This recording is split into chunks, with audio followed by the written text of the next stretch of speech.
There's a moment every parent knows. Your child is crying, screaming, refusing to listen. Maybe they just hit their sibling. Maybe they're melting down in public. Maybe they're ignoring you completely. And in that moment, something rises in you too. Frustration, urgency, sometimes anger. So you react, you correct, you raise your voice, you try to regain control. But instead of things getting better, they get worse. The crying intensifies, the resistance hardens, the distance between you grows. And afterward, you're left wondering, why doesn't this work? Why won't they just listen? What if the issue isn't that your child doesn't understand correction? What if it's that they can't receive it? Because here's a truth that quietly changes everything in parenting. Connection must come before correction. And once you truly understand why, you will never approach your child's behavior the same way again. Most of us were taught that discipline should come first. When a child misbehaves, you correct it immediately.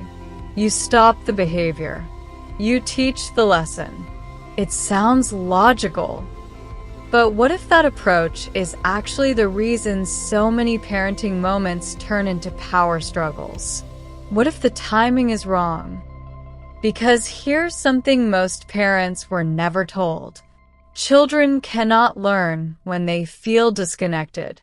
And that means if we try to correct behavior before we create connection, we're trying to teach a lesson that the child is not emotionally ready to receive.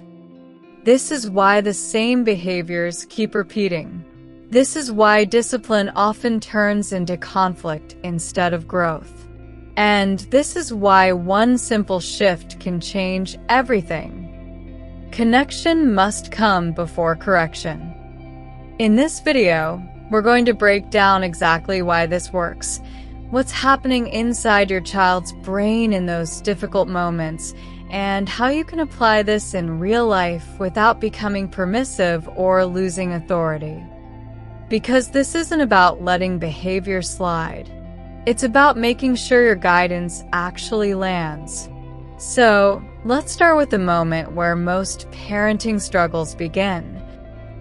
1. The moment everything goes wrong. Let's slow down a typical parenting moment. Your child refuses to put on their shoes. You ask once.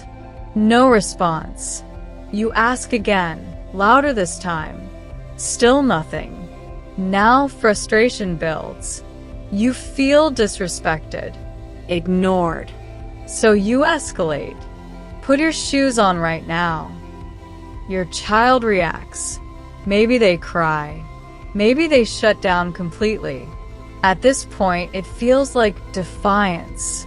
But what's actually happening beneath the surface is something very different. Your child's nervous system has shifted. They are no longer calm and open. They are overwhelmed. And when a child is overwhelmed, their brain literally changes how it functions. They are no longer in a state where they can listen, reason, or learn. They are in a state of protection. So when we correct in that moment, we're not teaching. We're colliding with a nervous system that is already overloaded. That's why the more we push, the more they resist. Not because they're trying to be difficult, but because they've lost the ability to stay regulated. 2. What's really happening in your child's brain? To understand why connection matters so much, you have to understand what happens inside your child's brain during emotional moments. When your child is calm, they can think clearly. They can process instructions. They can cooperate. But when big emotions take over, a different system kicks in. Their brain shifts into a survival response.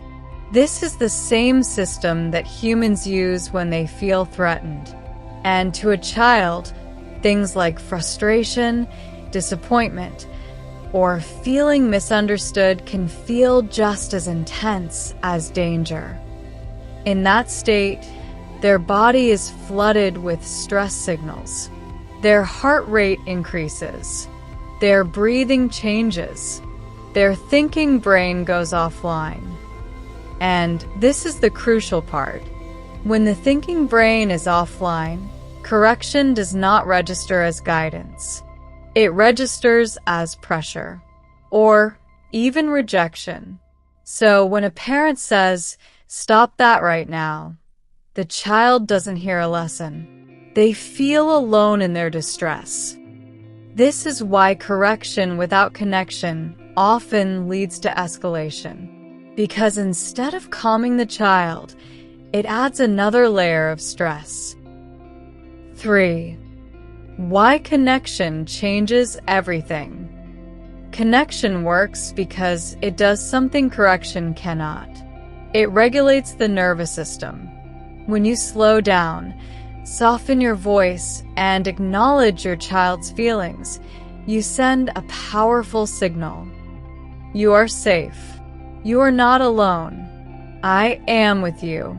And that changes everything. Because safety is what allows the brain to come back into balance. You might notice it in small ways. Their breathing slows. Their body softens. Their crying becomes less intense. This is the moment where the shift begins. This is where learning becomes possible again. Connection is not about agreeing with behavior.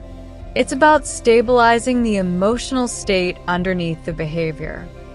Because behavior is always the surface. Emotion is the root. And if you only address the surface, the problem keeps returning. But when you address the root, everything starts to change. 4.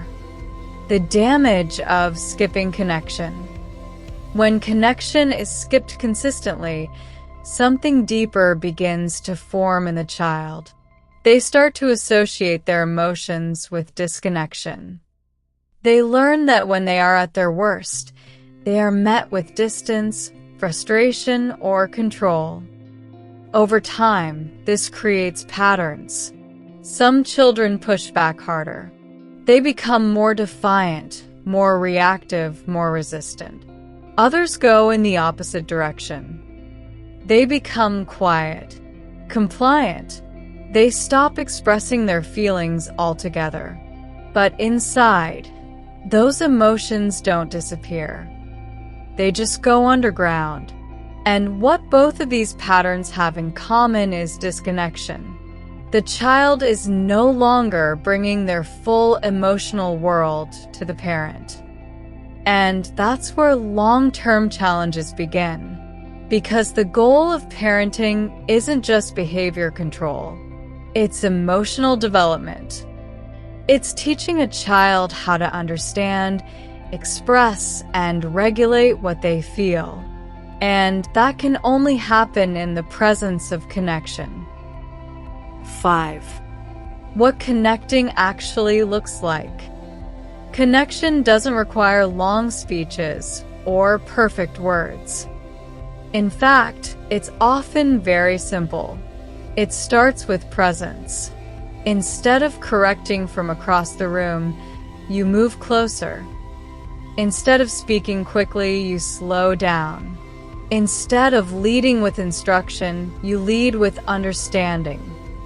You might say something like, "That was really frustrating for you," or "I can see how upset you are," or even just, "I'm here." And in that moment, something subtle but powerful happens. Your child feels seen, not judged, not dismissed, seen. And when a child feels seen, they begin to settle. This doesn't mean the behavior is ignored. It means the emotional storm is being calmed before the lesson is introduced. Because once the storm passes, that's when guidance actually lands. That's when you can say, "I won't let you hit," and have it be understood. That's when you can redirect, teach, and set limits effectively. 6. Real-life transformation moments. Imagine two different outcomes. In the first, a child throws a toy. The parent immediately reacts with anger and sends them away. The behavior stops in the moment, but nothing is learned. In the second, the parent pauses. They move closer. They acknowledge the frustration. They help the child calm down. And then they say, "I won't let you throw toys. Let's find another way to show how you feel." In this version, something deeper happens. The child not only stops the behavior, they begin to understand it. And that understanding is what creates lasting change. Here's the shift that changes everything. Correction focuses on what the child did wrong. Connection focuses on what the child needs. And when you meet the need first, the behavior becomes much easier to guide. So the next time your child acts out, pause. Before you correct, ask yourself one question. Are they ready to receive what I'm about to say? If the answer is no, start with connection. Because connection is not a reward for good behavior. It is the foundation that makes good behavior possible. If this gave you a new perspective on your child, comment, "Connect first" below. And if you want more parenting insights that actually work in real life, subscribe for more.